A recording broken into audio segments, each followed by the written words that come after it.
Yeah, so that was, so over the years, I've become very interested in motivating the closed loop algorithms that we design for our experiential treatments, using principles from real world practices that have a lot of evidence, but have maybe suffered a little bit in some of the randomized control trials that, you know, professionals and regulatory agencies really look for that highest bar.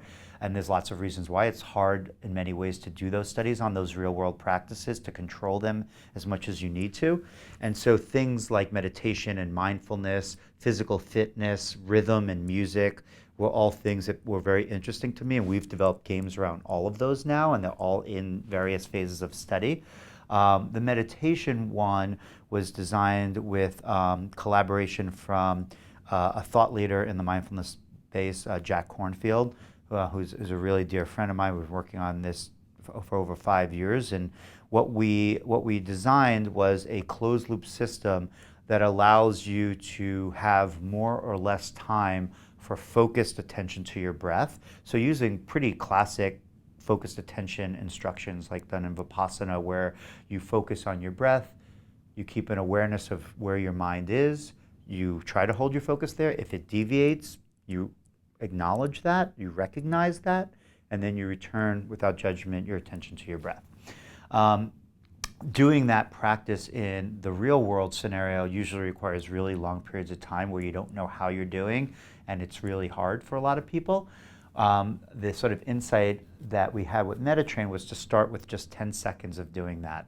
And then as you introspect your own focus, that you're able to do it, you get more or less time. So that's the closed loop. So the driving data into the closed loop is your own introspection on where your attention is and how successfully you maintained it towards your breath. And then based upon that feedback, you get more or less time. And so most people that are naive to meditation in a 30-minute session on day one just average around 10 or 15 seconds. So they might go up, they go back down, and that's where they wind up. After 6 weeks, 5 days a week of MediTrain, almost everyone's over 2 minutes, and some people are even 5 or 6 minutes. That's the duration that they're able to hold without distraction, which is cool and interesting. But what is more important and really what's most gratifying after the years of doing this study and the tech development is that other abilities of attention that are quantified very carefully in outcome measures before and after and pitted against a placebo control arm show improvement in attention and even working memory. This is in healthy 20-year-olds in our Nature Human Behavior paper.